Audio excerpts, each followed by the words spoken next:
gold down there, Diane. There's gold down there. You're like their number one favorite guy. Because you won them cash. Hi and welcome to the Tour Report from Secret Golf. I'm Diane Knox, joined by Steve Elkington. We're on a roll after picking Stuart Sink as one of our Sizzlers last week for the RBC Heritage, and of course he only went and won it. We had a lot of other good picks, so we're feeling good about our picks heading into this team event on the PGA Tour. Yes, we are. And of course, Diane, TPC Louisiana, this golf course I know very well. I was co-designer of this course with Pete Dye. Got some wonderful stories about, when we did this golf course, what was he trying to do? How was he trying to trick the players on this particular course? We know Pete has always got a bag full of tricks for players. We've seen it at the Players Championship. We see it at Hilton Head, and he has a few here as well. This week's interesting, Diane. We've taken statistics that we think that are going to be very important to do well in this format. And it's going to be obvious to some when we start to break down who we like in this event because they're so good together. That's part of the fun of this event. It's the Zurich Classic of New Orleans and it's a team event. So you have guys that go out in pairs. Last year, because of COVID, it didn't happen. But in 2019, it was Jon Rahm and our very own Secret Golf contributor, Ryan Palmer, who won. And that was the first win that Ryan Palmer had had on the tour since 2010 and the Sony Open. I remember talking to him and we were talking about the dynamic of him playing with Jon Rahm, how the pairing came about. I think it was a case that Jordan wasn't playing and he had always been Ryan Palmer's lifelong partner, and Palmer just picked up the phone and asked Jon Rahm and he said yes, and then they won it. So it's no surprise they're back together again this year.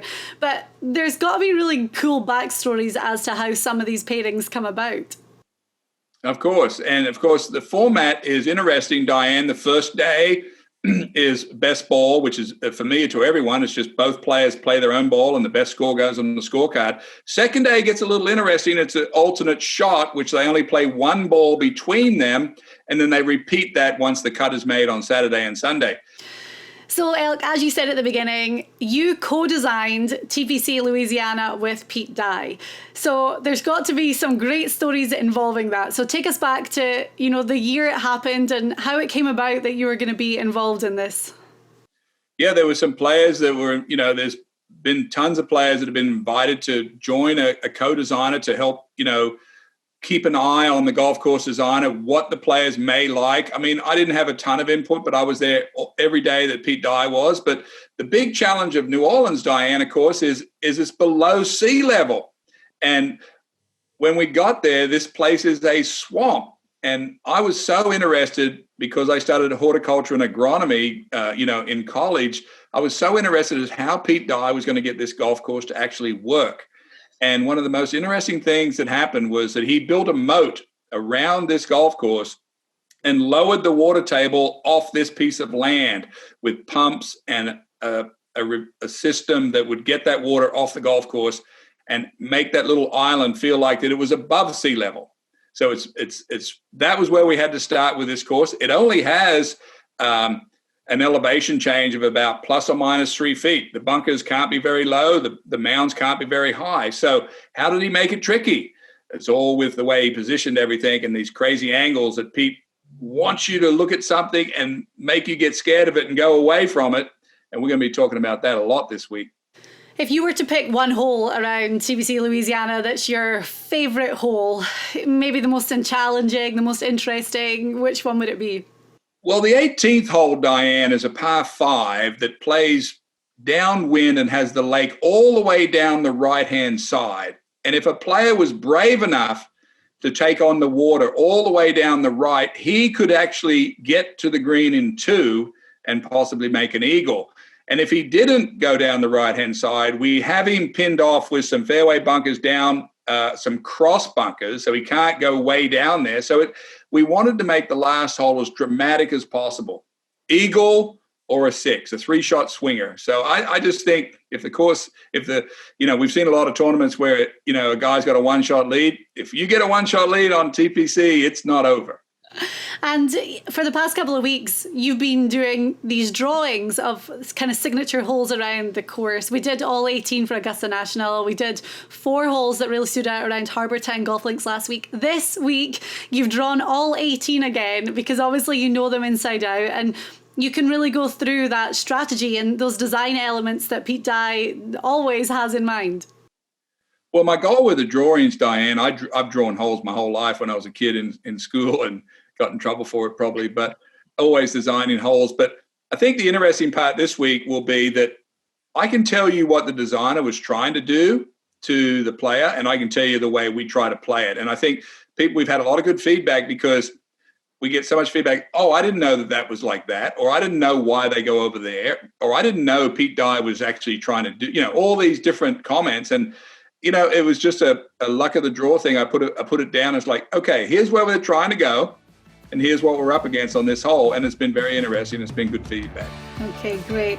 Right, so obviously we have so much to talk about. Coming up on our tour report today, we're going to go through the real trademarks of TPC Louisiana and what the guys are going to have to do to play well around this track. Also, we're going to look at the teams as well. We will give you our re-ranked top 10, some sizzlers and some dark horse picks. Compete against your friends on PGA Tour events. Win cash and bragging rights. Test your golf knowledge. Experience the success and failure of PGA Tour players.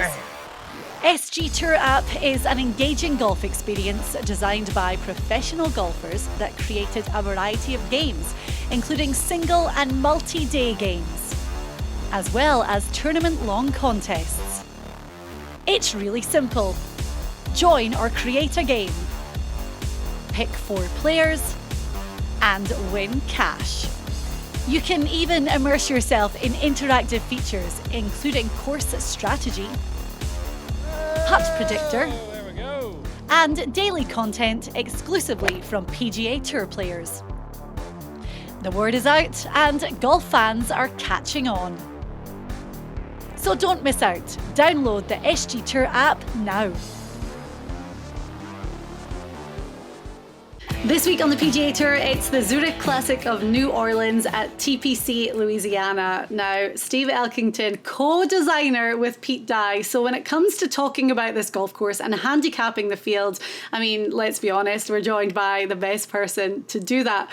Elk, obviously last week, Harbour Town Golf Links was a Pete Dye course as well. And we talk about how important the angles are and strategizing the axis when it comes to playing a Pete Dye design. And, that's going to be the same this week. It is, and we even throw in a feature that's very familiar with Scottish golf, Diane. That's the small putt bunkers. And I remember Pete Dye's put these small bunkers. Some of them are only 2 or 3 feet across, and they're in the most precarious positions at times. And I remember, Diane, when we first built the course, and I remember Vijay Singh, who was the #1 player in the world, he came in to me and he was furious about being in this small bunker, 2 feet wide. He couldn't get his feet in it. He couldn't hit a shot out. And he was just psyched out about this little small bunker that was out there in the middle of the fairway. And I was relaying this over to Pete Dye, just feedback. And he looked at me and he said, if I can get the #1 player in the world, Vijay Singh, worried about a bunker from 300 yards away that's 2 foot across, then I'm the best designer that ever was, because he was in his head on a very small bunker. And, I never thought of it like that. But, of course, Pete Diane is always trying to intimidate you with the visual off the tee. He'll put a nasty-looking hazard, and it'll make you want to go away from it. But the trick, and you'll see it when you see the drawings, is you've got to play tight to that trouble if you want to unlock all the Pete Dye courses. Okay, great. And all of those drawings we're going to have up on our Secret Golf social media, Twitter, Facebook, Instagram, and we'll get them on our YouTube as well. Right, so we're going to get into our handicapping of the field. What are the main stats that we're going to be looking at this week then for the Zurich Classic? Well, Diane, we've done something slightly different this week. Well, driving distance is, I think, key on this course. The long hitters do have an advantage. Proximity to the hole. When you start to think about a team event, what team is excellent at getting the ball up by the flag? Scrambling, okay. Putting, they're going to have to hole a lot of putts, and putting average. So there's the big 5. And what we did, Diane, is we took the combination of the teams and squish their stats together, and we've re-ranked it. So we'll tell you who is the actual best putting team in the field, best chipping team in the field, and so on. Yeah, we had to really amalgamate all these stats this week, but it's definitely going to be worth it. One quick thing, because last week at Harbour Town, those are the smallest greens that we see on the PGA Tour. How do the greens here compare to the ones that we saw last week? Well, we talked about it a minute ago that there's not much elevation at all in New Orleans because of the elevation to sea level, but the wind on this golf course will be the decider this week, Diane, because of the angles off the tee. How windy it gets will, make a difference of whether or not these players can get into these little corners where the greens are. Pete Dye, when the greens ran off, it wasn't enough for Pete to let the ball run down to a hollow. He wanted to run down and come back up on the other side so the player would have a downhill chip to a little uphill green. So Pete's a very, very sneaky, very tricky designer. Yes. Well, we're going to get into talking about the teams, and coming in at number 1 in our re-ranking, no surprise whatsoever. These guys are the defending champions, but also when you look at how they're playing right now, it's the only place that they can go. Jon Rahm and Ryan Palmer. Yeah, I mean, there's two ways I think about handicapping this event. One way, it's very easy, and that is that I can just look at the pure stats and who's the best driving team, who's the best putting team, and all that. And I have to look at it, where is the opportunity for someone that's maybe a little down on the money list and he's playing with his buddy who's really a hot player. We'll see that on our top 10 this week. And can he draft up off his good player and pull him up the board, so to speak? But going back to Rahm and Palmer, Diane, they're in the top 5 or 6 in 4 of these categories this week combined. So they're by far and away the favorite in this field as far as statistics go. Mm-hmm. And they both have got such good momentum. We talked about Jon Rahm at great length for the Masters. He ended up finishing in a tie for 5th. He's a new father, so it was a special week for him, and we really went into that. And then Ryan Palmer, talk about the Masters, he made the cut. He ended up finishing in the 30s somewhere. But Ryan is playing maybe the best golf of his career, and I think what really triggered it was the win in New Orleans a couple of years ago. I think that's where it all started back again for Ryan Palmer. You're right, he hits the ball great. Him and Rahm are a great team together. They've won this tournament. They're number 3. They're the number 3 team in driving distance. They're the number 7 team in scrambling. They're the number 3 team in putting. And if I had to take one stat for me and my partner, if I played in this tournament many times, it was never a team event, I would want to be in the top 3 teams for putting and driving, like Rahm and Palmer. That's what I'd want, Diane. And all those lovely memories of a trophy 2 years ago as well. So top of our list, defending champions, Ryan Palmer and Jon Rahm. Our second team consists of Max Homa and Taylor Gooch. Homa won the Genesis Invitational at the start of the year. Taylor Gooch had a fantastic run at the Players this year. When I saw this team, and I think Max Homa had tweeted about the two of them, I immediately was like, oh my gosh, wait a minute, this could be a dynamic duo. Yes, and the reason you say they're dynamic duo is because they're both having great years, they're both very relaxed, and they're both in form. They're the number 2 best putting team out there, Diane. I think dangerous players are ones that have got money in the bank, they've got their exemption behind them, they're swinging well, they're hitting it well, there's no stress. We're going to talk down this list of players that have stress, and there's a different set of circumstances. Stuart Sink, we've already talked about, great attitude. Who has a better attitude than Honma?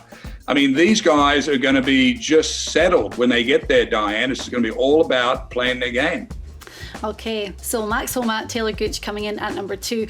Our third team, this to me is a little bit of stress. And I think when you look at Tony Finau and just the kind of up and down season that he's had a lot of ups, but the downs have really come on that final day. And Tony Finau and Cameron Champ are the most powerful team this week. They're the number one driving team. I think this stat of the top 10 putting teams a little bit skewed because they're both not excellent in that category. However, that's where they rank this week in the top 10 at putting. It's pushed them up the board. Cameron Champ had a terrific Masters. Tony Finau had burst of energy at the Masters in a couple of different days. So those two combined, I'm feeling very good about those two guys. Maybe this is where Finau does a Ryan Palmer and drags off and gets, I don't know, but they're certainly one of the top teams. They deserve their top 3 pick this week. Well, they're top 10 in birdie average. The putting from 10 feet, they're ranked a lot higher than that. And that seems to be like the alarm bell ringing when it comes to Finau on a Sunday. But so I didn't have my glasses on. You are correct. They're in the top, the top birdie making team, but not so good for 10 footers. Yeah, you're right. yeah, okay, but maybe that can turn around. I think the other thing as well is that, and we saw it at the match play, the WGC a few weeks ago, is how players can really drive each other. I mean, in that event, they're trying to beat each other. But in this, you know, when they're playing as a team, they hopefully can find some magic and spur each other on when they need to. Well, yes, you're right. And of course, the trick of winning this tournament will be that tricky alternate shot event. Okay. The Friday and the Sunday, where there's only one ball between the two players. And Finau and Cameron Champ both hit the ball the same distance. They got the same clubs, you know, as far as the distance. So, yeah, I think they're going to be fine. Okay, coming in at number 4, this is another interesting pairing, but both of these guys, great form right now. Brandon Grace and Harold Varner III. HV3, he finished really good at the RBC Heritage, and we know, because Bradley Hughes is his coach, and we know that they've been working on stuff for a long time. It was only a matter of time before it came together. And Brandon Grace has found this revitalized form as well, just getting a win not long ago. Brandon Grace had a tremendous win in Puerto Rico. Harold Varner just came off Hilton Head, another golf course just like this one, with a top 5 finish. So yeah, these two guys, what I would have considered, Diane, an unlikely combination. One's from South Africa, one's from South Carolina. But here they are together, and they're both in form. So we're starting to talk about a different way to handicap the players this week. Mm-hmm. And solid. I mean, when you look at their team numbers, 24th in birdie average, 27th in proximity to hole, 30th in distance. But as you say, you know, you put that all together with the fact that they're playing so hot right now, and the unlikely team could be the one that really shocked people. Yeah, and Varner is very interesting to me. We've seen Brandon Grace, he's a very straight hitter, but so is Varner. But Varner played very well yesterday under pressure, and I was interested to watch him. Some of the lines that he took, I remember seeing yesterday, hit a tremendous shot on that super hard par 3, number 14 at Hilton Head. He landed it right by the water, ran it up there like 2 feet. That tells me he's not afraid to aim it where he wants to go, and that's a big deal when you're playing courses with a lot of water and a lot of tricks. Okay. Then at number 5, this is actually the top ranked team playing this week, and on paper, maybe not paper of late, but paper a few months ago at the start of the year, you would have put them at the top without a shadow of the doubt. Xander Schauffele and Patrick Cantlay, we're putting them at number 5 this week. And, well, we have our reasons. First up, do we think Schauffele is going to have some demons hanging over him from the final day at the Masters? Not sure if we're going to categorize his triple bogey, I'm assuming you're referring to on the 16th hole in the last round of Augusta, as demons yet. But he did hook the ball to lose a tournament in Phoenix, Diane, and he said he hit this one straight, but it did go in the pond left at 16. This team is the highest ranked team combined on our board. However, Cantlay is off form, missed the cut terribly at the Masters. Haven't seen him around much. Schauffele, where's his mind going to be after this? Is he still going to be forging ahead? Is he going to have to pick up Cantlay? They've shuffled back for me and you this week on our board back to number 5. They're tremendously talented, gifted team, Diane, but who's going to show up? And their numbers are all fantastic. I mean, they're top 5 in 3 out of the 5 categories. The one that's screaming red is proximity to the hole, and their team stats put them at 72nd. Yeah, again, we've talked a lot about other things. You know, when we do our handicapping, Diane, we take statistics. We just talked about that. We take current form, and then we take how they play this golf course. So, and we also know that some of those categories, like Stuart Sink last week, he didn't have the best stats. He didn't have the tremendous form, but he played that course so well, and that pushed him way up, and that's why we picked him as our Sizzler, and that's why he won. So it's all a bit of a dice roll, Diane, as you know, but maybe these guys will get some spicy food. Who knows? No, well, we're going to talk about that, of course, because that's one of the highlights of New Orleans. But our top 5 so far. At number 1, defending champions Jon Rahm and Ryan Palmer. At 2, Max Homa and Taylor Gooch. 3, Cameron Champ and Tony Finau. At 4 is Brandon Grace and Harold Varner III. And coming in at number 5, Xander Schauffele and Patrick Cantlay. Still to come, we'll go through the rest of the top 10 in our re-ranking. We've got some great sizzle picks as well, and we'll be talking about the course that Elk co-designed, TPC Louisiana. Get in the game on the SG Tour Golf Gaming app and play 4-ball. It's a classic stroke play competition based on the aggregate scores of 4 players. Who makes your team? Well, pick 4 guys, 1 from each tier based on the current world golf rankings. Want a tip? You need 4 guys to make the cut. Get in the game on the SG Tour Golf Gaming app, available on iOS in the App Store. This week on the PGA Tour, it's the Zurich Classic of New Orleans at TPC Louisiana, a course that Elk knows extremely well because he helped design it with Pete Dye. Elk, when you played this tournament, it wasn't a team event. If it was a team event back in the day when you played, who would you want to be your partner? That's a very good question, and no one's ever asked me that before, Diane. I'd have to think about that. You know, I'd obviously want someone that was in super form, that would drove it perfect, like Greg Norman or maybe Nick Price or maybe Ernie Els or Vijay Singh. Those are just off the top of my mind. I would want to get the best player possible to try to win this tournament and get all those FedEx points and money. I tell you who is in the field this week, your buddy Rocco Mediate. He is playing this week. I saw Rocco's playing with Woody Austin. One of them must have been exempt, or one of them got a sponsor invite, and that let the other be invited. So that's good for them. They can do well here. They know this golf course. They know Pete Dye. One of the advantages about playing a Pete Dye golf course, as you've seen at Players Championship, you've seen at Hilton Head, it brings in a lot of players, Diane, because you can't overpower the golf course. You have to play it a certain way. And if you're not the longest hitter, you're still in the game. And the great thing about this tournament is, both players get 1.1 million. It's a 2-year exemption. They get into all the invitationals, the Tournament of Champions, the Players Championship, really everything apart from the Masters. So it really is, it's counted as a full win pretty much. And I think Zurich has done a very nice job of separating themselves, Diane, at a very cool venue. The golf course is great. New Orleans is fantastic.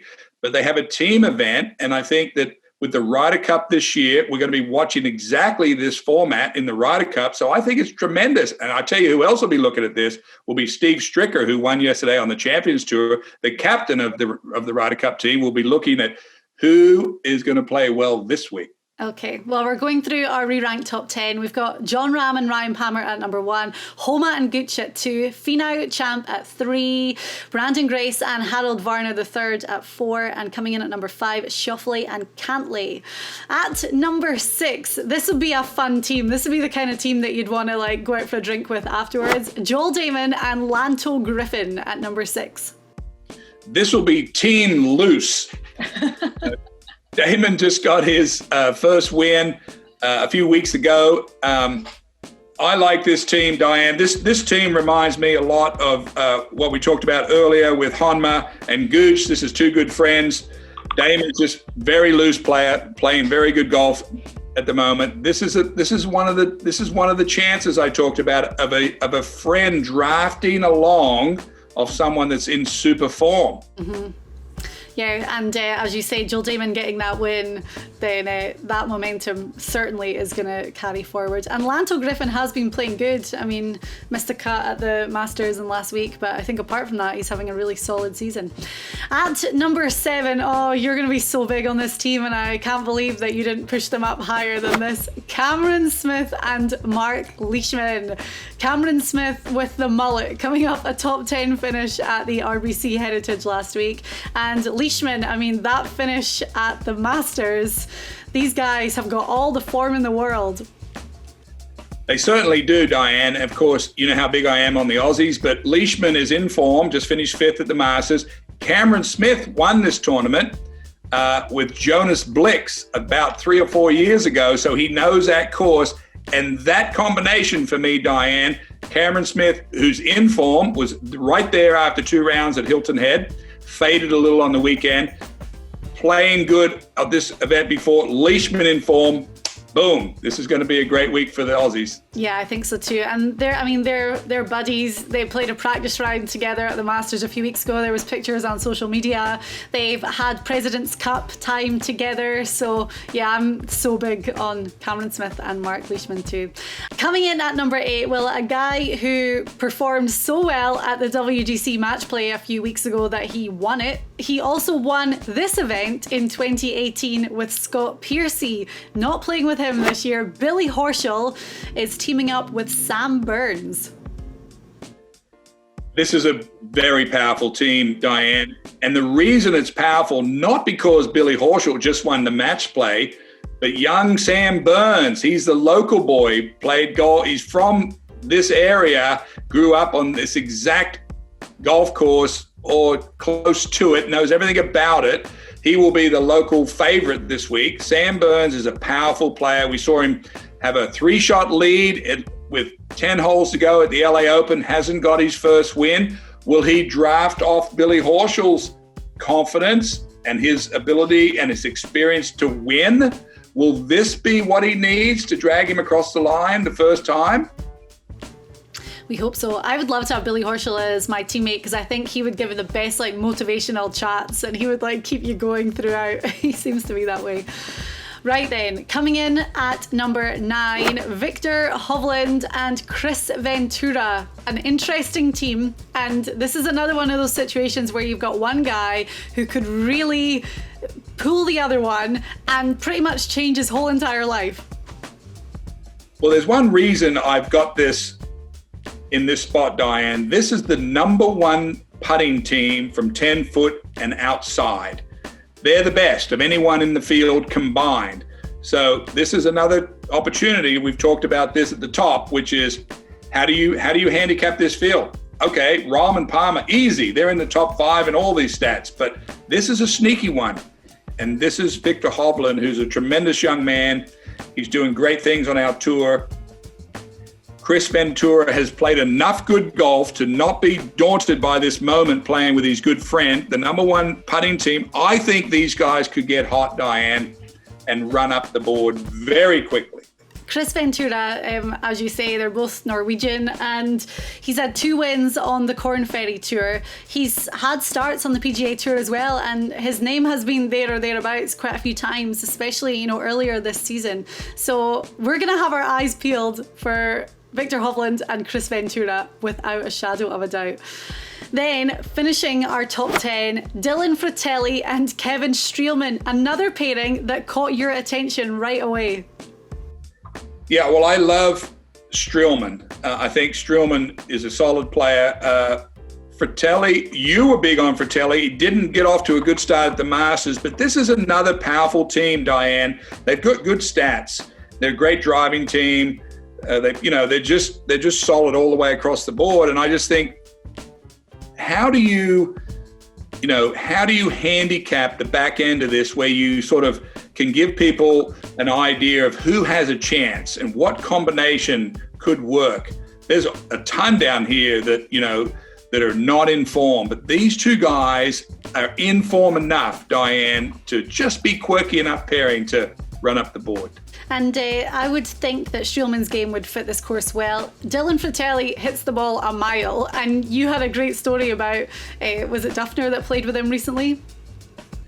he flew the ball on the 9th green, Diane, at Hilton Head, 335 yards. And Duff said if it didn't hit the sign over the back, it would have been in the parking lot down by the lighthouse, the famous lighthouse. He said he hits it so far he couldn't believe it. So that's going to suit him well. Streelman's an experienced player. He'll keep the reins in, and they will get him around this golf course. This is a very dynamic pairing. Okay, right. So that's our full top 10, and the back 10. We have Joel Damon and Lanto Griffin, Cameron Smith and Mark Leishman, Billy Horschel and Sam Burns, Victor Hovland, Chris Ventura, and Dylan Fratelli with Kevin Streelman. We still have our 3 sizzle teams that we're going to tell you about, and then Jay Kaplan's going to be here later to help with those dark horse picks. Play Money Grabber on the SG Tour. Instead of strokes, it's all about the cash. You pick a team of 4 players, 1 from each tier, and scoring is based on the money that your team wins. Your guys missed the cut? No problem, you're still in the game. The SG Tour Golf Gaming app, available on iOS in the App Store. It's our tour report for the Zurich Classic of New Orleans. I'm Diane Knox, joined by Steve Elkington, who helped design the golf course this week. So we've gone through our re-ranked top 10 for this team event, and we're going to give you some sizzlers. Elk, one team that we haven't mentioned so far is that of Colin Morikawa and Matthew Wolff. Now, Morikawa didn't have a great Sunday at the RBC Heritage. I felt like the announcers were slamming him every minute because there was nothing really going right for him, especially on the greens. He's teaming up with Matt Wolff. These guys came out on tour at the same time and really have been seen as kind of like the golden boys. Why are we not picking them this week? Well, let's split that up a little bit. Morikawa, of course, the current PGA champion, had some putting problems out on the West Coast, changed his grip, proved us all wrong and won the workday. Since then, he's popped up and down on the board, but he hasn't quite, got the whole putting thing settled, and it came to head a little bit yesterday. Morikawa's game is fine. Yeah. Wolff, on the other hand, is a question mark. He's withdrawn from Bay Hill. He withdrew from the Players. He had a 10 at the Masters and was just distraught. He has got something going on. Nobody really knows whether it's confidence, his swing, or what is it going on with Matt Wolff. But I'd never touch these teams, Diane, when there's too big a question mark. A lot of people were talking about Brooks Koepka at the Masters. I wasn't touching it. Nobody plays well with an injury. Wolff, until we get some more answers, Diane, we are pulling them off our board. I kind of started to see this unravel for him a little bit at the Farmers Insurance Open at Torrey Pines at the start of the year, and he just hasn't been back on track at all, and I really hope it happens soon. And it would be great if playing with his friend this week they could get something going, and it could help him kind of get back on level par. But we're not picking them this week. The pressure will be on the Friday round, the Thursday round of best ball with Wolff. If he's not confident with his golf, Morikawa can hold him up through the four ball competition. We're talking about one of the top 30 players in the world here, of course, that's struggling. Yeah. But in the alternate shot, the pressure is quadrupled because you only have one ball, and there's a lot of important tee shots on this golf course, and that's the question mark, and that's why we pulled him off our board. Right, well, let's get into our sizzlers. 3 teams, and the first one we are big on for so many reasons. Jason Kolkrack and Pat Perez. Now, they're both Secret Golf contributors. Kolkrack just got his first victory in Vegas at the CJ Cup at the end of 2020. Pat Perez finished runner-up at this tournament with Jason Duffner just a couple of years ago. But the two of them together, I love to see it. Well, again, I'm going to split the team up here. Kolkrack's having a great season. One, as you noted, out in Vegas. He's been playing solid all year. His putting is the best thing he's got going. It used to not be his strength. And I know these two guys the best of anyone. And when Jason came on tour, both Pat and myself helped him along a little bit. And now things have changed, and Pat Perez is 130th on the FedEx Cup. He's been missing cuts by 1 stroke. He is totally frustrated, and he's going to go to this tournament and he's going to ride a hot player. And this is a team that I think this is a week for Pat.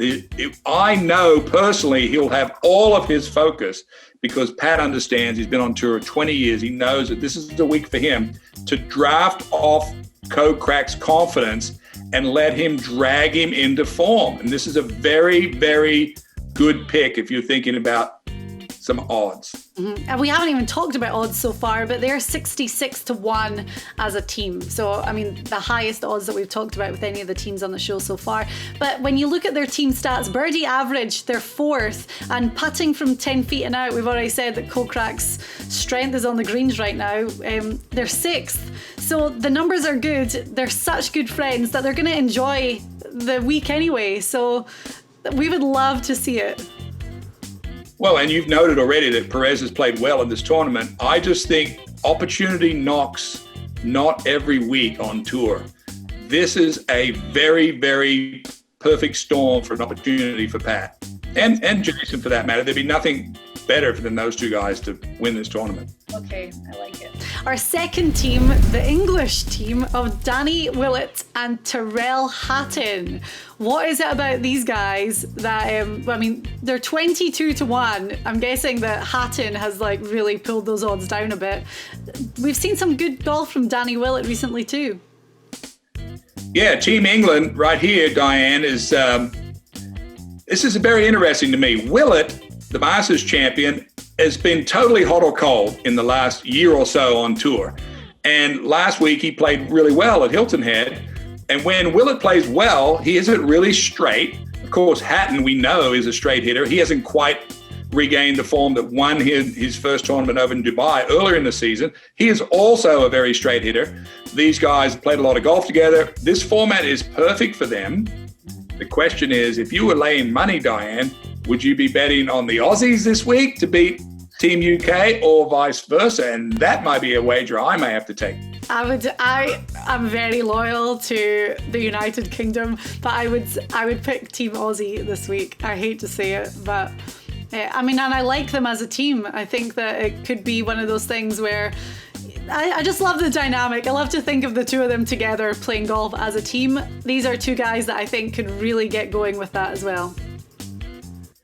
Yeah, they're opportunists. I know I know how the UK boys think. This is a chance for them to drag themselves up the money, and they'll be focused. And I look for focused teams, Diane. I look for informed teams. I look for straight hitters. All these things, and they've got everything they need. They don't have the stats necessarily to put them at the top, but they're a very, very solid team. Okay, and then our third Sizzler team is only 12-1. We don't have any like massive odds this week. It's kind of tougher when you have these teams. We will give you some bigger odds with our dark horse picks in a few minutes, but Bubba Watson and Scotty Scheffler, to me, this has just got like massive, amazing drama written all over it. Well, you said it. I mean, Bubba Watson is a very long hitter. Of course, so is Scheffler. They're both slightly erratic. Scheffler's a great putter. Bubba's not a great putter. But could they put it all together in a strange way? Of course they could. I mean, Bubba hits the ball so far, he curves it. I mean, there won't be a lot of strategy talking because, I mean, how do you tell Bubba where to hit it?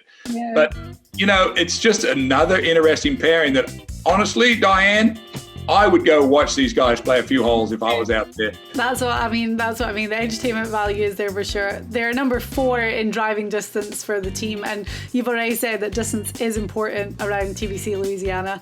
So excited to see them. Those are our 3 Sizzler teams then. Jason Kolkrack and Pat Perez, Danny Willett and Tyrell Hatton, and Bubba Watson with Scotty Scheffler. Elk, I have one more question for you before you go, because I don't know if they're doing it this year, but the past couple of years they've had walkout music for the guys. They've all had to pick a song for their team, and they have the music blaring on the first tee.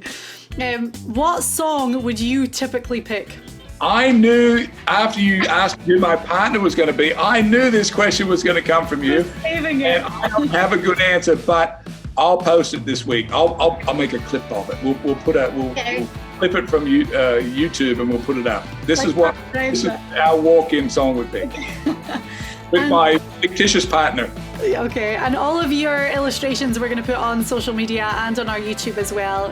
All your drawings of all 18 holes at TPC Louisiana with some strategy as well. Saturday is considered moving day and you can play along on the SG Tour. It's a one-day stroke play competition where you select a team of 4 players to shoot the lowest scores of the day. Will you make big moves? Download the SG Tour Golf Gaming app on iOS now.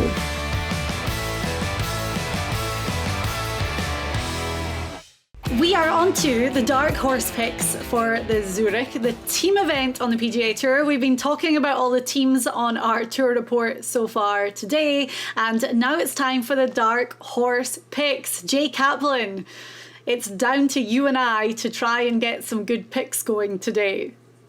Wow, that's a lot of pressure to put on the two of us. Now, seeing that this is a team event, I do feel like you and I are a team. So what's our walk-up song on the first tee? I'm like definitely an 80s metalhead. So I would want like Aerosmith or Guns N' Roses or Poison or something like that. Alice Cooper. I thought we'd do like Looks That Kill with Motley Crue. Do you know that song? No, but I can tell. I know your vibe of music and it would kind of fit in. But yeah, we definitely need something that would fire us up.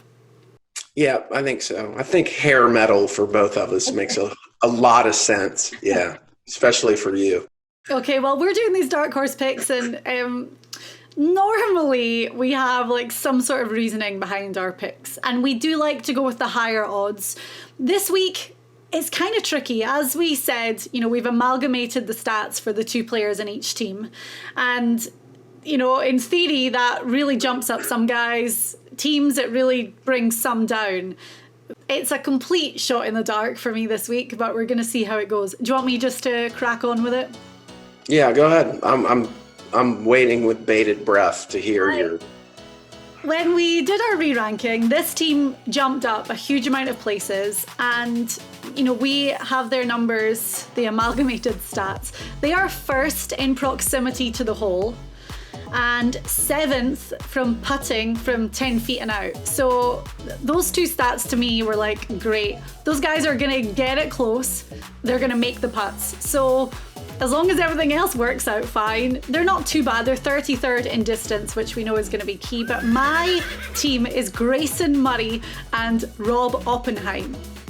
Now, I don't have any real form to go on whatsoever. Grayson had like a top 5 finish in Puerto Rico this year. Rob Oppenheim. 1 top 10 this season. So it's not like there's amazing form, but they're 200 to 1, and I'm just banking on that being a bit of a runaway tactic, which plays to their strengths. So Grayson Murray and Rob Oppenheim at 200 to 1, they're my dark horse team. You have this tone that you're just searching for a reason of why you would take these 2 guys. And to be honest with you, I can totally relate. I was looking at this chart and I don't know. So I printed one out and I laid it on the ground, and we have 2 cats, and I just let them walk over 2 names, and these are the guys that I came up with. There's no really good reason for me to pick the guys that I'm going to pick, other than I think they've been on leaderboards, kind of hovering just a little bit, playing okay.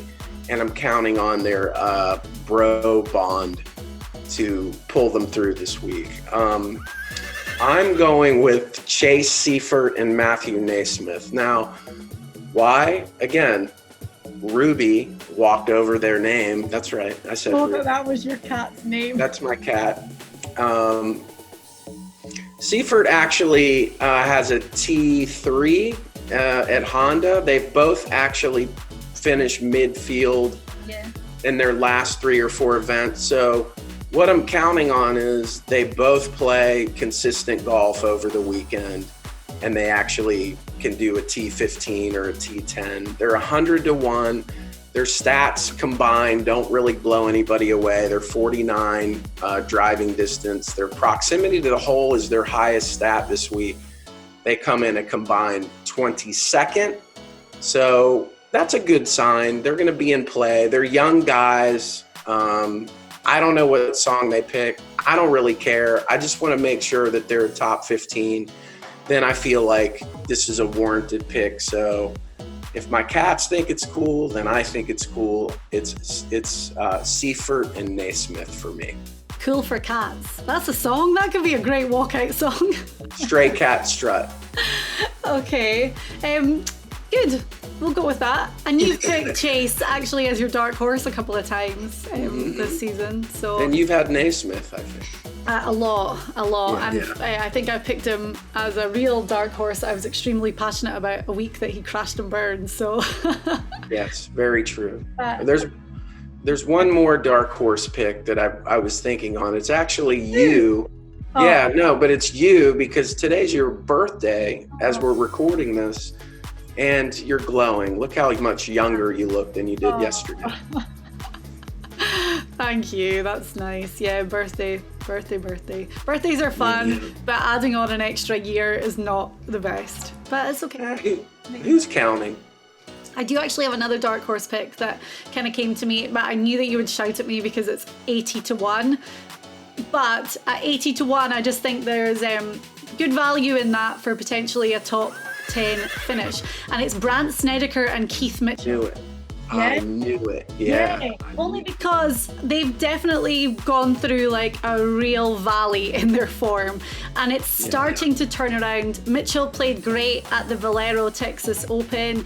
Snedeker's been getting a lot better too. We know how talented Brandt Snedeker is, and he just went through this kind of bad stage, but his performance of late, I feel that he's coming out of it. We're starting to see hints of the old Sneds again at the Valero. So I think at 80-1, Mitchell and Snedeker are a good little team to watch. Yeah, he's just an interesting guy. It's not a new story to see a guy that was ultra successful for a period of time, and then all of a sudden you wonder, like, well, what happened to that guy? He'll be back. He's too good of a player. He's too good of a putter. I'm looking at their numbers. They're really not that bad.